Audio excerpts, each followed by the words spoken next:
Lembranças de uma época de ouro do nosso rádio.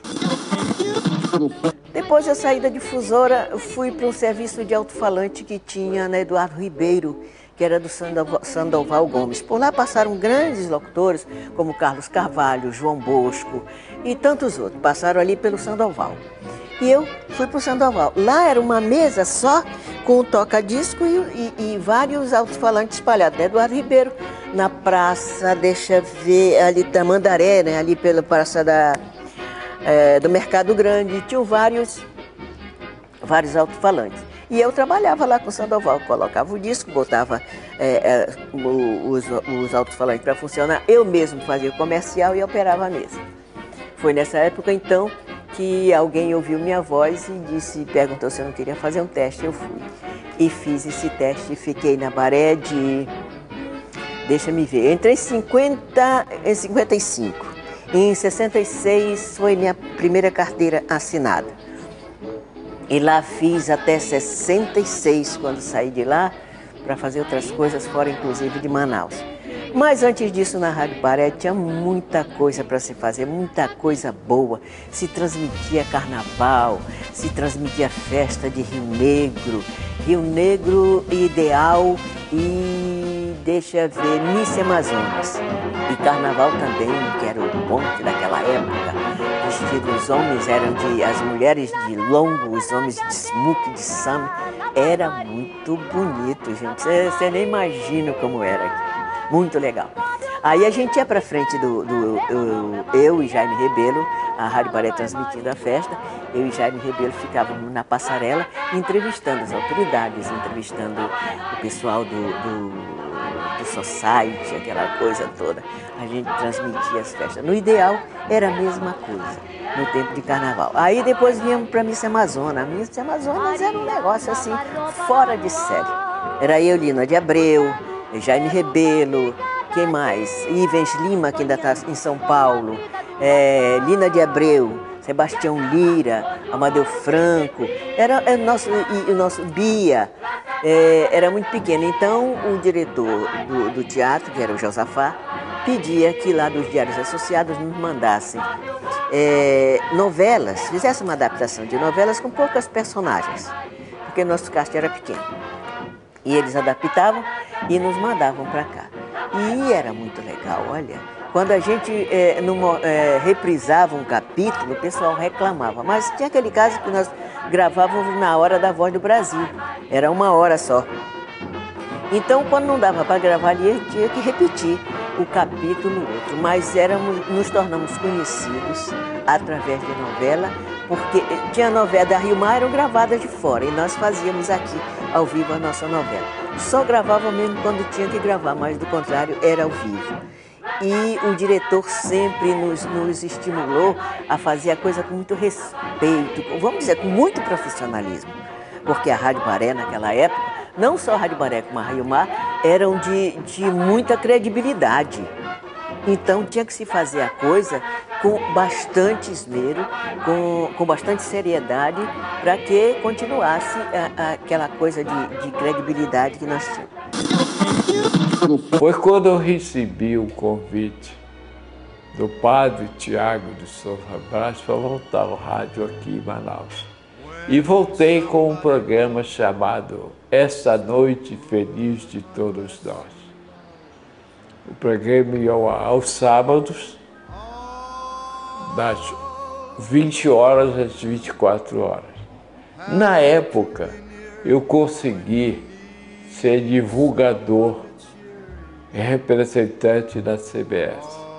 Então, esse programa teve uma aceitação extraordinária, porque na época não havia televisão, era só o rádio.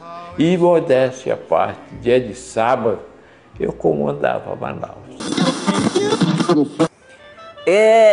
Carnaval se transmitia naquela época, não tinha quase nada, era Eduardo Ribeiro com pouca coisa e a gente ficava transmitindo carnaval, não tinha quase nada, era uma batucada aqui, outra ali, eu, Edneuza, Lilo Box, que também já foi para andar de cima, quem mais? Roberto Carreira. E a gente sonhava, gente, será que um dia nosso carnaval vai melhorar? Será que um dia a gente vai ver esse Eduardo Ribeiro cheia? E graças a Deus, vimos Eduardo Ribeiro, saindo de Eduardo Ribeiro, e tá aí o carnaval que eu vi crescer, graças a Deus. Ainda cheguei a transmitir pela TV Amazonas, pela TV Cultura, cheguei a transmitir esse novo carnaval que está aí, cheguei a transmitir. E graças a Deus o sonho da gente se tornou realidade. Ainda está Edneuza, tá outros e outros para contar a história. Mas eu tive 2 diretores muito bons na Rádio Baré. Um chamava-se Josafá, que era do teatro, da radionovela, e o Jaime Rebelo, que era o nosso diretor-geral. 2 excelentes profissionais que nunca se negaram a passar nada pra gente quando se perguntava o que é isso, como é que se faz, por que isso assim, assim, eles nos ensinavam, a todos nós que passamos por lá.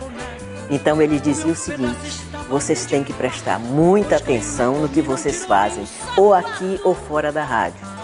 Porque o que vocês fizerem está o nome de vocês, e o nome da emissora que vocês trabalham, o nome dos diretores, o nome de todo mundo. Então, muito cuidado com o trabalho lá fora.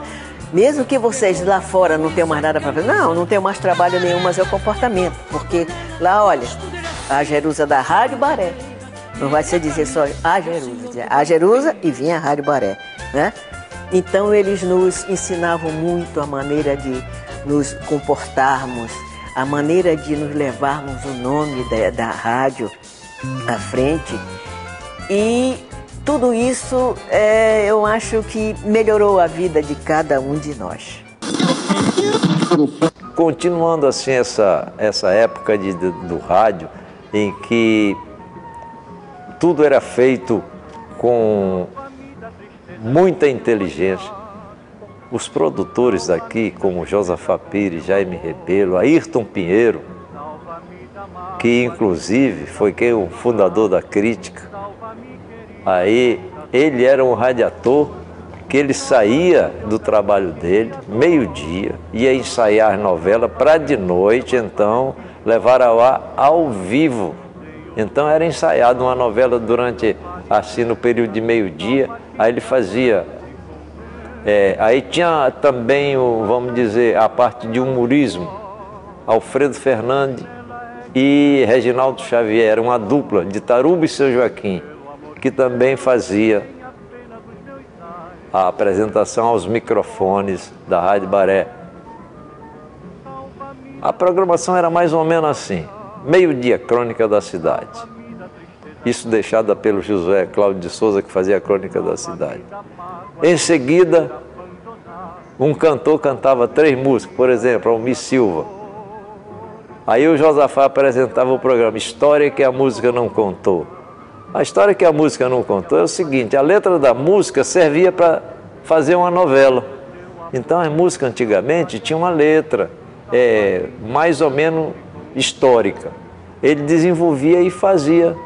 História que a música não cantou, no final da mini novela, o cantor cantava a música que ele tinha desenvolvido. Isso é na paz do Josafá como produtor de ensaiador de novela. Jaime Rebelo, ele produzia Mariquim e Maricota. Era a sátira durante a semana da sociedade amazonense, aí, dizendo que elas contavam, você viu fulana como estava vestida? Então assim era Tânia Regina. E mais eu agora não me recordo o nome da outra. Então assim era desenvolvida. Quando chegava a parte comercial durante a tarde, aí quando à noite, às 8 horas, tinha outra programação ao vivo. Quem cantou foi um cantor, depois de meio-dia, às 8 horas era uma cantora. E eu fui substituir eventualmente alguns locutores que faltavam. Faltava locutor, era Jurandir substituir aí. Fazia o seu ídolo preferido, fazia a programação Cruzeiro Musical, que era um programa de músicas internacionais, que era patrocinado pela Cruzeiro do Sul à época. E cheguei a apresentar honradamente um programa Varigueadona da Noite. Um programa campeão de audiência, que tinha o seguinte slogan: Varig é dona da noite. Música, exclusivamente música. E esse toque, essa magia desse programa conquistava Manaus inteira. Aí depois tinha o bate-papo esportivo, até 9 horas da noite, sobre o futebol. Então, com essa coisa do futebol e do rádio, começou então os grandes clássicos entre Nacional e Rio Negro. Então começou a ser divulgado, aí tinha que ser transmitido e apareceu, vamos dizer, os locutores esportivos, Upsilander Lima, foi o pioneiro. Aí depois apareceu Fred, sabe quem é Fred? Flaviano Limonge, o nosso amigo como narrador esportivo, depois de ter sido um grande goleiro amazonense.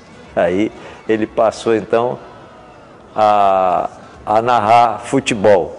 Então o que a gente fazia? Era através do telefone da Radional, que ligava o microfone no telefone numa linha puxada para o Parque Amazonense e de lá se transmitia o jogo. Uma programação rica que prendia a atenção dos ouvintes amazonenses.